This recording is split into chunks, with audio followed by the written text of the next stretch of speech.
नमस्कार दर्शकबिन्दुहरू, तपाईलाई स्वागत छ। आज हामी फेरि एउटा जानकारीमूलक भिडियो लिएर आएका छौँ।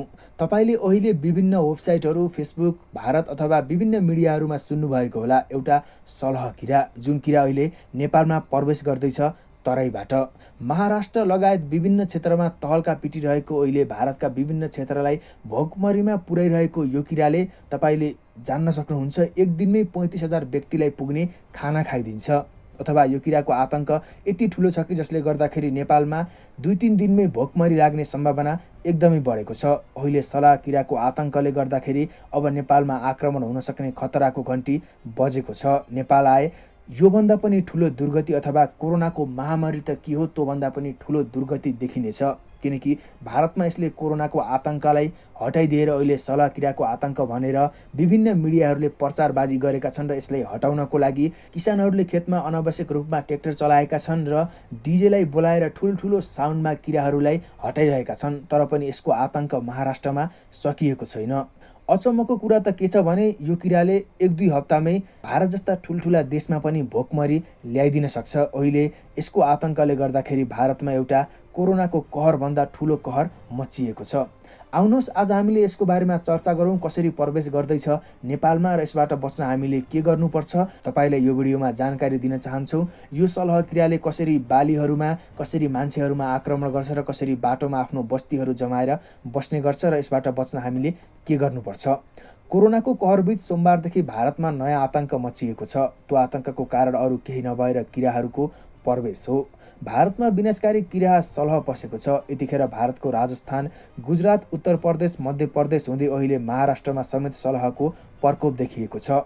गत सोमबारबाट आक्रमण सुरु गरेको सलहले अहिले महाराष्ट्रलाई नै केन्द्र बनाएर आक्रमण गरिरहेको भारतीय मिडियाहरूले जनाएका छन्।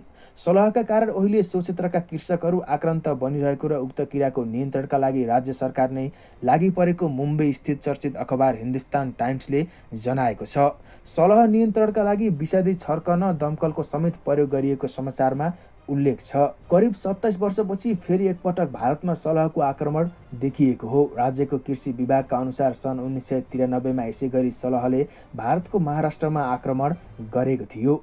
विभागका अनुसार अहिले पुनः भारतमा प्रवेश गरेको सलहको झुण्ड कम्तीमा 10 किलोमिटर लम्बाइ र 2 किलोमिटर चौडाइ रहेको छ। प्रवेश गरेको 3 दिनमा नै सलहले करिब 120 किलोमिटरको दूरी पार गरिसकेको छ र सो क्षेत्रमा प्रभाव जमाइसकेको छ। सलहले आफूलाई झुण्डमा विभाजित गर्दै पुरै देशमा नै प्रभाव जमाउने खतरा बढेको त्यहाँका सञ्चार माध्यमहरूले जनाएका छन्। हाल सलह प्रभावित क्षेत्रहरूमा खाद्यान्न बाली नभएकाले त्यति ठुलो क्षति नहुने, तर फलफुल र तरकारीमा भने उच्च जोखिम रहेको सो क्षेत्रका राज्य सरकारले बताएका छन्।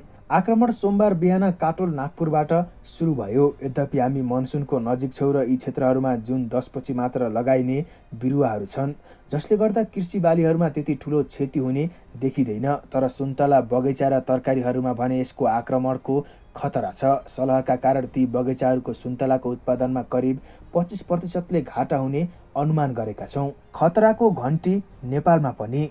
भारतमा सलहको प्रवेश र आक्रमणसँगै नेपालमा पनि सो खतराको घन्टी बजिसकेको छ। 3 दिनभित्र नै 4-5 प्रदेशमा फैलिने गरी तीव्र आक्रमण सुरु गरेको सलहले छोटो दूरीमा रहेको छिमेकी मुलुक नेपालमा समेत प्रवेश गर्न सक्ने खतरा बढेको छ। सरदर एक दिनमा नै 250 किलोमिटरदेखि 300 किलोमिटर दूरीसम्म वेग यात्रा गर्न सक्ने सलहले भारतदेखि नेपालमा सहजै प्रवेश गर्न सक्ने देखिएको छ। हावाको गतिसँगै आफ्नो यात्रा तय गर्ने सलहले मौसमी हावासँगै नेपाल प्रवेश गर्ने खतरा उच्च रहेको कीट विज्ञान महाशाखा नार्कका वरिष्ठ वैज्ञानिक डाक्टर सुनिल अर्याल बताउँदछन्।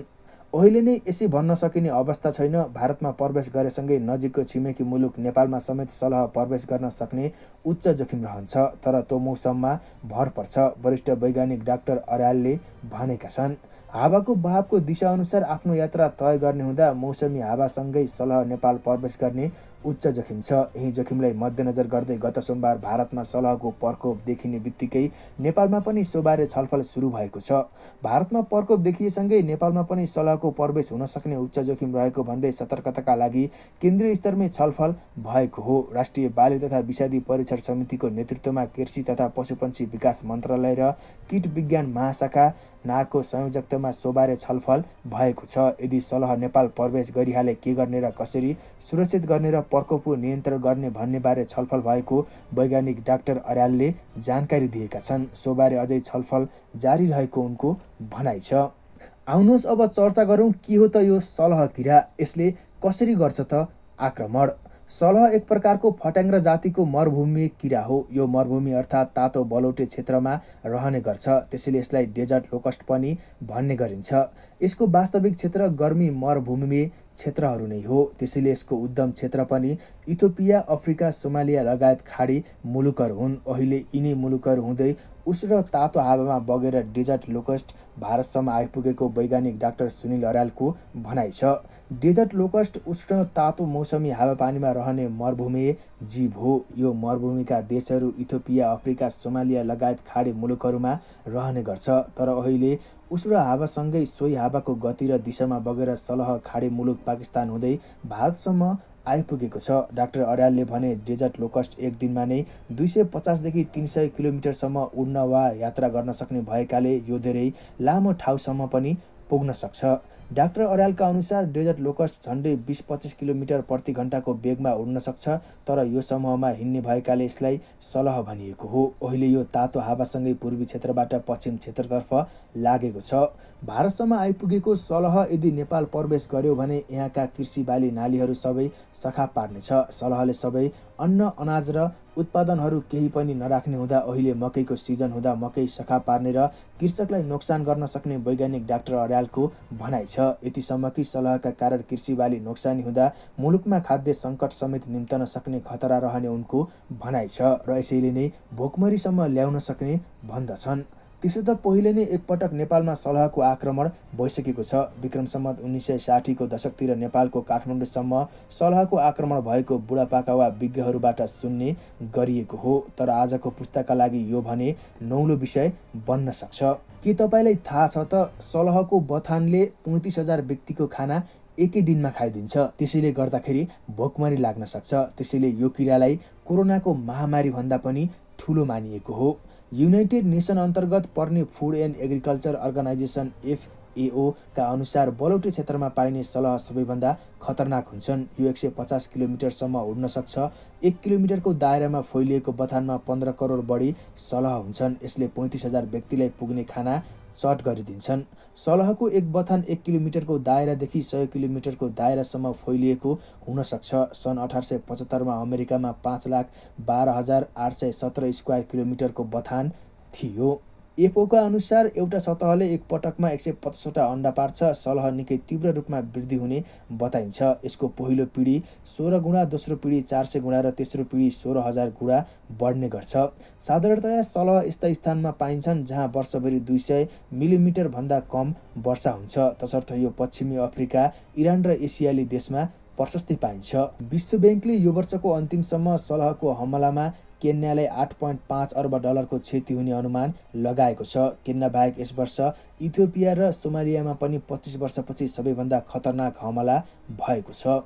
यस्तो थियो सलह किराबारे तपाईँलाई हामीले दिएको छोटो जानकारी। यस्तो किरो थियो जसले गर्दाखेरि अब नेपालमा पनि भोकमरी निम्ताउन सक्छ। त्यसैले यो भिडियोलाई जति सक्दो सेयर गर्न सक्नुहुन्छ। जानकारीको लागि यो भिडियो सेयर गर्नुभयो भने हाम्रा खेती किसान गर्ने र हामी तपाईँ सम्पूर्णले राहत पाउनेछौँ। यसले हाम्रो नाली बाली त नष्ट गर्छ नै, हाम्रा घरका सामानहरू पनि खान सक्छ, किनकि यो किरा जुन ठाउँमा पनि जति बेला पनि जान सक्छ। त्यसैले तपाईँ सचेत भएर बस्नुपर्छ र यो भिडियो जति सक्दो सेयर गरेर तपाईँको साथीमाझ पुर्याउनुहोला।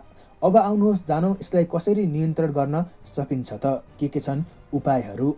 डेजर्ट लोकस्ट अर्थात् सलह तीव्र रूपमा फैलिने र वृद्धि विकास सोही गतिमा हुने हुँदा यसलाई नियन्त्रणमा लिन साह्रै गाह्रो हुने डाक्टर अर्यालले भनेका छन्। यो किरा फैलिसकेपछि लामो समयसम्म प्रभाव पार्न सक्ने र आफै हटेर नगएसम्म वा आफै नमासिएसम्म नियन्त्रणमा कठिनाइ हुने उनको भनाइ छ। सलह निकै ज्याद्रो जीव हो। फैलिसकेपछि यसलाई नियन्त्रणमा लिन साह्रै गाह्रो हुन्छ। यो आफै हटेर नगएसम्म वा लोप नभएसम्म नियन्त्रणमा लिन गाह्रो हुन्छ। तर यसको प्रभावलाई कम गर्न भने केही उपायहरू लगाउन सकिन्छ, जस्तो कि कीटनाशक विषादी प्रयोग गरेर मार्ने वा विभिन्न आवाज दिएर बालीको नजिक आउन नदिने हो। तर यो त्यति सजिलो छैन। लार्ज स्केल ठुलो समूहमा रहने सलहले विषादी प्रयोग गर्न समेत दमकल तथा हवाई सेवा नै प्रयोग गर्नुपर्ने हुन सक्छ। विकसित देशहरूले त अहिले पनि त्यसै गरिरहेका हुन्छन्। तर हाम्रो जस्तो गरिब मुलुक र अशिक्षित किसानहरूका लागि यो निकै गाह्रो र महँगो विषय हो। यदि सलह आइहाल्यो भने नेपालले ठुलो क्षति बेहोर्नुपर्ने देखिन्छ। डाक्टर अर्यालले भने। वैज्ञानिक डाक्टर अर्यालका अनुसार डेजर्ट लोकस्टको जीवनचक्र करिब 2 महिनाको मात्र हुन्छ। तर 2 महिनाभित्र पोथी लोकस्टले 400 देखि 500 सम्म अन्डा पार्दछे र लोकस्टको सङ्ख्या वृद्धि गर्छे। अन्डाका लागि मरुभूमिमय बालौटो माटो उपयुक्त हो। पोथी सलहले बलौटो माटोको तल प्लेट तयार गर्छे र त्यही अन्डा पार्छे। अन्डा पारेको 2-3 हप्तामा अन्डाबाट लाभा निस्किन्छ र 2-3 हप्ताकै अवधिमा वयस्क हुन्छ। त्यसपछि नयाँ पुस्ताको नयाँ समूह बनेर झुन्डमा आहारा खोज्न निस्किन्छ। तर यसको समय अवधि वयस्क भएको त्यही 5-6 हप्ता मात्र हो। त्यसपछि भने लोकस्ट आफै मर्दछ।